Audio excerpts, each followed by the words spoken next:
আসসালামু আলাইকুম রহমতুল্লাহি আবরাকাতুহ। মুআজ্জাজ উলামায়ে কেরাম, এটা আমাদের মিজানের দ্বিতীয় ক্লাস। আপনারা জানেন আমার এই চ্যানেলটি একেবারে নতুন। আমি আশা করি আপনি আমাকে সাবস্ক্রাইব করে পাশে থাকবেন, ইনশাআল্লাহ আমাকে সাপোর্ট করবেন। জি ইনশাআল্লাহ, আজকে আমরা আলোচনা করব ফেল মানে কোন জায়গা থেকে আসে বা কিভাবে আসে, কোত্থেকে আসে। আমরা গত ক্লাসে ফেল নিয়ে আলোচনা করেছি, ফেল এর পরিচয়টাও বলেছি। ফেল মানে কি? ফেল মানে ক্রিয়া, ফেল মানে ভার, ফেল মানে বহুরূপী, যেমন খায়, খাবে, খেয়েছে, খাচ্ছে, খেয়েছিল, খাচ্ছিল, খাইতেছিল, এরকম ভাবে ফেল। তো ফেল অনেক প্রকার, মানে বিভিন্ন দৃষ্টিকোণ থেকে বিভিন্ন প্রকার। আজকে অবশ্যই আমার প্রকারগুলি আলোচনার বিষয় না। ফেল কি বিভিন্ন দৃষ্টিকোণ থেকে বিভিন্ন প্রকার। যেমন মনে করেন কাল হিসাবে ফেল তিন প্রকার: ফেলে মাজি অতীতকাল, ফেলে হাল বর্তমানকাল, ফেলে মুস্তাকবিল ভবিষ্যৎকাল। আবার গঠনের দৃষ্টিতে ফেল চার প্রকার: ফেলে মাজি, ফেলে মুজারে, ফেলে আমর, ফেলে নেহি। আবার হাবাচক নাবাচক হওয়ার দৃষ্টিতে দুই প্রকার: ফেলে মুসবাত, ফেলে মানফি, মানে এসবাত আর নফি। তারপরে আপনার ফেল মানে মাফউল প্রয়োজন আছে, প্রয়োজন নাই, এই দৃষ্টিতে দুই প্রকার: ফেলে মুতাআদ্দি, ফেলে লাজেম। এইভাবে ফেলের অনেকগুলি প্রকার আছে, যেটা আমরা পরে আলোচনা করব। তো আজকে আমরা জানবো মানে কাল হিসাবে বা জামান, কি বলছি, কাল বা জামান, জা মিম আলিফ নুন, জামান, অথবা টেন্স। টেন্স হিসাবে ফেল কত প্রকার? আসলে টেন্স হিসাবে ফেলটা আপনার তিন প্রকার। এক নাম্বার ফেলুন মাযিন, ফেলুন মাযিন, ফেলে মাজি। দুই নাম্বার ফেলুন হাল, বর্তমান কালের ফেল। তিন নাম্বার আপনার ফেলুন মুস্তাকবিল। আপনি যদি আরো সহজে বুঝতে চান, দেখেন ফেলে মাজি, ফেলে মুজারে, ফেলে আমর, ফেলে নেই। এবার আপনি আসেন, ফেলে মাজি থেকে ফেলে মুজারে বানানো হয়, যেমন ফাআলা। এই ফাআলা থেকে ফেলে মুজারে ইয়াফআলু বানানো হয়। আবার ফেলে মুজারে থেকে আলামতে মুজারে ফেলে দিয়ে ইফআল, ফেলে আমর বানানো হয়, ফেলে নেহি বানানো হয়। কিন্তু আজকে আমরা জানবো ফেলে মাজি কোন জায়গা থেকে বানানো হয়। কারণ এটা ফেলে মাজি থেকে আপনি মুজারে বানাইতে পারবেন, ফেলে মাজি থেকে আপনার মাজি থেকে আপনি আমর বানাইতে পারবেন, নেহি বানাইতে পারবেন।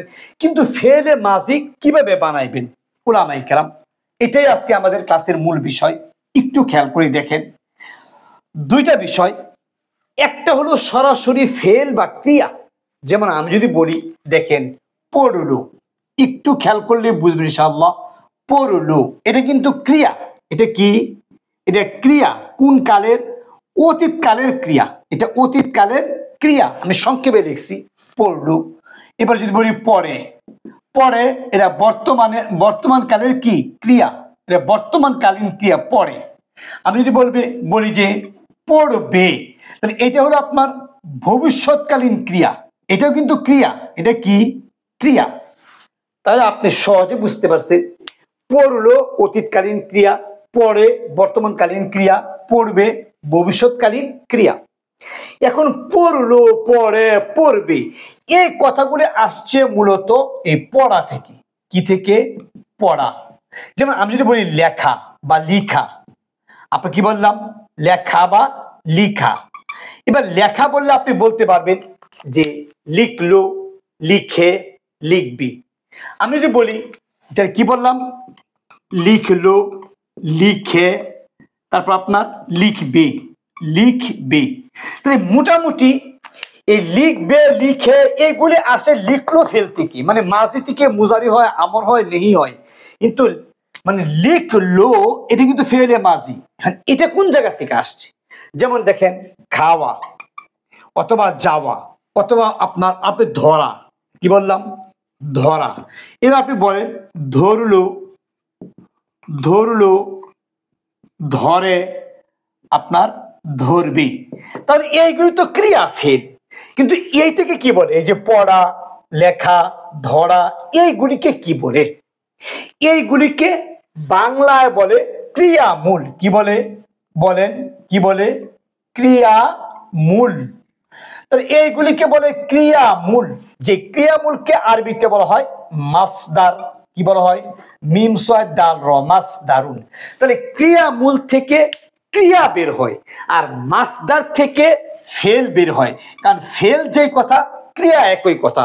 উলামা ইকরাম সহজে আমরা বুঝি যে মাসদার থেকে ফেল বের হয়, মানে ক্রিয়ামূল থেকে ক্রিয়া বের হয়।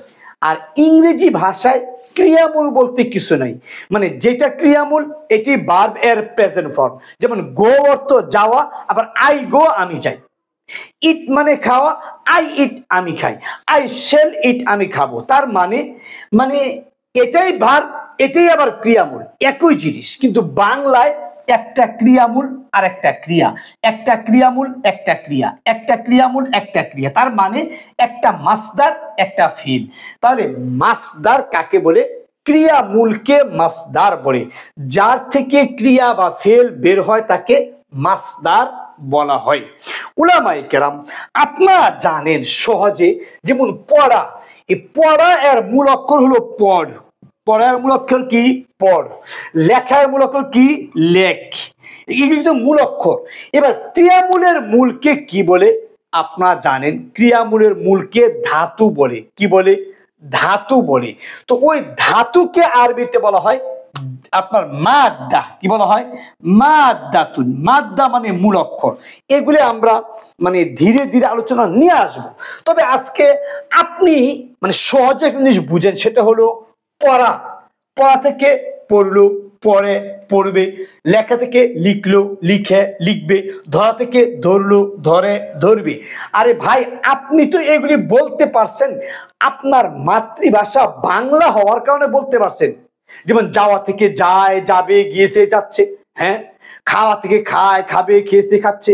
লিখে থেকে মানে পড়া থেকে আপনি যত বলবেন, ধৌত করা থেকে মানে আপনি বলতে পারবেন। কেন? এটা মাতৃভাষা আপনার বাংলা, এই কারণে আপনি সহজে বলতে পারতেছেন যে এখান থেকে এটা মানে করতে পারছেন। কিন্তু আরবিতে, আরবিতে আমাদের একটু ঝামেলা। যেমন দেখেন, আমি যদি বলি যে কি বলতে পারি, আমি কয়েকটা মাসদার এখানে লিখি। যেমন দেখেন, আল মাগফিরাতু। আল মাগফিরাতু অর্থ হলো ক্ষমা করা। অর্থ কি? ক্ষমা করা। এবার আপনি মাজি বানান, ফেলে মাজি বানাতেন, মানে ক্ষমা করলো, ক্ষমা করে, ক্ষমা করবে। আপনি তো মানে অতীত, বর্তমান, ভবিষ্যৎ সব বানায় দিলেন। কিন্তু আল মাগফিরাতু থেকে বানান তো দেখি। আল মাগফিরাতু থেকে বানান। আল মাগফিরাতু এখান থেকে বানান। আমি যদি বলি আল খুরুজু। আল খুরুজু অর্থ হলো বের হওয়া। অর্থ কি? বের হওয়া। তো আপনি বলবেন কি? বের হইলো, বের হবে, বের হচ্ছে, বের হইতেছে। এটা আপনি মাতৃভাষা, আপনি পারেন।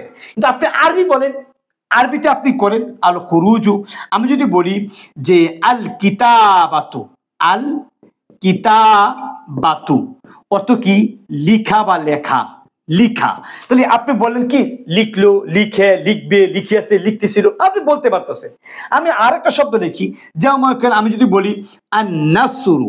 আন আন নাসরু অর্থ কি? সাহায্য করা। অর্থ কি? সাহায্য করা। আপনি বলেন সাহায্য করে, সাহায্য করবে, সাহায্য করেছে, সাহায্য করছিল, আপনি কিন্তু বলতে পারবেন। এবার আপনি আসেন, আমি যদি বলি যে আল কওলু। কি বললাম? আল কওলু। আল কওলু অর্থ হলো বলা। অর্থ কি? বলা। আপনি বলেন, বললো, বলে, বলবে, বলেছে, বলতেছিল, বলতে পারতেছেন। তো আপনি তো মানে ক্রিয়ামূল থেকে বা মাসদার থেকে, এটাকে আরবিতে বলা হবে মাসদার, মিম সয়দ দাল র। আর এটাকে বাংলায় বলা হবে ক্রিয়ামূল। কি বলা হবে? ক্রিয়ামূল। আলহামদুলিল্লাহ। তো আপনি বাংলা তো সহজে পারতেছেন, আরবি কিভাবে পারবেন? হ্যাঁ, আপনাকে আরবিও আজকে পারতে হবে, কমপক্ষে এখন পারতে হবে আপনাকে।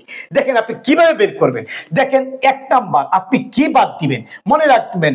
আপনি আলিফ লাম বাদ দিবেন। এই যে আমি বাদ দেওয়া বলতেছি, কি বাদ দিবেন? 2 নাম্বার আলিফ লাম, 1 নাম্বার আলিফ লাম বাদ। 2 নাম্বার গুলতা বাদ। 3 নাম্বার অনেক সময়, সব সময় না, প্রথম দিকে মিম বাদ, সব সময় না, মিম বাদ। নাম্বার 4 আপনার আর কি বাদ? ওয়াও, আলিফ, ইয়া, এগুলি বাদ, এগুলি বাদ দিবেন। 5 নাম্বার হরকত বাদ। যত হরকত সব মুছে ফেলবেন, হরকত বাদ, আপনি বাদ দিবেন। নাম্বার 6, প্রথমে উ, শেষে জবর দিবেন। প্রথমে ও শেষে জবর দিবেন। মাঝে ইচ্ছা, মাঝে বলতে মাঝের বর্ণে ইচ্ছা, মাঝের বর্ণে ইচ্ছা অনুযায়ী আপনি হরকত দিবেন, তাহলে দেখবেন মানে এটা গঠিত হয়ে যাবে। যেমন দেখেন, আমি যদি বলি আল মাগফিরাতু, এখান থেকে আমি কি বাদ দেব? আলিফ লাম বাদ দেন, দিলেন বাদ। তারপরে 2 নাম্বার গুলতা বাদ, দিলেন গুলতা বাদ। তারপরে মিম বাদ। এখন গাইন ফা র, আমার মানে প্রয়োজন কয়টা বর্ণ? প্রয়োজন হলো, এটা আমার মানে এখানে লিখি নাই, আমার প্রয়োজন 3টা বর্ণ। কয়টা বর্ণ? 3টা বর্ণ। আমার প্রয়োজন হলো 3টা বর্ণ, আমাকে 3টা বর্ণ লাগবে। একটু খেয়াল করি ওলামায়ে কেরাম, আমার 3টা বর্ণ লাগবে, এটা আপনি মনে রাখবেন। তাহলে আমি এখানে আমার আছে কয়টা? 1 2 3 4। কাজে আপনি এখানে প্রথম দিকে মিম বাদ দেন, এই যে মিম বাদ। তারপরে আপনি হরকতগুলি বাদ দেন, এই আপনি বাদ দিলেন। তারপরে কি আছে? প্রথমে ও শেষে জবর, তার মানে গাইনের মধ্যে একটা জবর দেন আর রর মধ্যে একটা জবর দেন। মাঝে আপনার ইচ্ছা, আপনি এখন ইচ্ছা অনুযায়ী শিখেন, পরবর্তী সময় আমি নিয়ম বলবো ইনশাআল্লাহ। তাহলে আপনি বলতে পারবেন গাফারা। এই যে গাফারা যে বললেন, এখন কিন্তু ফেলে মাঝি গঠিত হয়ে গেছে, মানে অতীত কালটা হয়ে গেছে, ক্ষমা করলো এটা হয়ে গেছে। তো আপনি ছিল কি? ক্ষমা করা। তো এখন ক্ষমা করা থেকে ক্ষমা করলো, বাংলায় করতে পারেন, কিন্তু আরবিতেও পারছেন এখন। আল মাগফিরাতু গাফারা, গাফারা মানে ক্ষমা করলো। এবার আল খুরুজু, তো আপনি আলিফ লাম বাদ দেন, তারপরে হরকতগুলি বাদ দেন। তারপরে এখানে ও আছে, এই যে লেখা আছে ও আলিফ ইয়া বাদ, আপনি বাদ দেন। এবার খরাজিন, তো আপনি লেখেন খরাজা। বাস, অর্থ কি হইলো? বের হলো। মানে অতীতকালের অর্থটা হয়ে গেছে, পাস্ট টেন্সের অর্থ হয়ে গেছে, বের হলো। এবার আল কিতাবাত, আলিফ লাম বাদ দেন, এখানে আপনি গুলতা বাদ দেন। তারপরে কাফ তা আলিফ বা, এই আলিফটা বাদ দেন, কারণ এখানে আলিফ লেখা আছে। আপনি হরকতগুলি বাদ দেন, তারপরে প্রথমে শেষে জবর দেন, কাতাবা। বাস, এই তো হয়ে গেল। আর নাসরু, আলিফ লাম বাদ দেন। এবার দেখেন অতিরিক্ত কোনো অক্ষর কিন্তু নাই, মানে ও আলিফ ইয়া নাই, গুলতা নাই। আপনি হরকতগুলি বাদ দেন, আমার তো লাগে 3টা, প্রয়োজন 3টা। তো আপনি প্রথমে শেষে জবর দেন, নাসার। বাস, হয়ে গেল। আল কওলু, তো আপনি আলিফ লাম বাদ দেন। আলিফ লাম বাদ দেওয়ার পরে ও বাদ দিবেন না? ও কিন্তু বাদ দিবেন না, কেন? আমার প্রয়োজন 3টা বর্ণ। কাজে এবার আপনি হরকত বাদ দেন। হরকত বাদ দিয়ে আপনি বলেন কবালা। কি বলছেন? কবালা। এই কবালা, এটা অবশ্যই নিয়মটা পরে আসবে, মানে এটা হবে কলা বা তালিল হয়ে যাবে। তাহলে আজকে আপনি সহজে বুঝতে পারছেন যে আমরা একটা জিনিস ক্লিয়ার করছি মিজানের মাঝে, সেটা হলো আমাদের যে ফেলগুলি বের হয় বা ক্রিয়াগুলি বের হয় বা ভার্বগুলি বের হয়, এইগুলি মূলত বের হয় ক্রিয়া মূল থেকে। আর ক্রিয়া মূলকে আরবিতে বলে মাসদার। তো মাসদার থেকে কিভাবে ফেল বের করতে হয় আপনারা সহজে বুঝতে পারছেন। ইনশাআল্লাহ আগামী কাছে আসবে এই গাফারা কেন, গাফারা, গাফারা, গাফারু, গাফারাত, গাফাতা, গাফার না, খাজা, খালাজা, খাজু, খাজতু, খাজনা, কাতাবা, কাতাবা, কাতাবতু, কাতাব না, মানে এইগুলি কেন হয় এবং কিভাবে হয়, এটা আগামী কাছে আপনারা পেয়ে যাবেন ইনশাআল্লাহ। জি, আসসালামু আলাইকুম ওয়া রাহমাতুল্লাহ।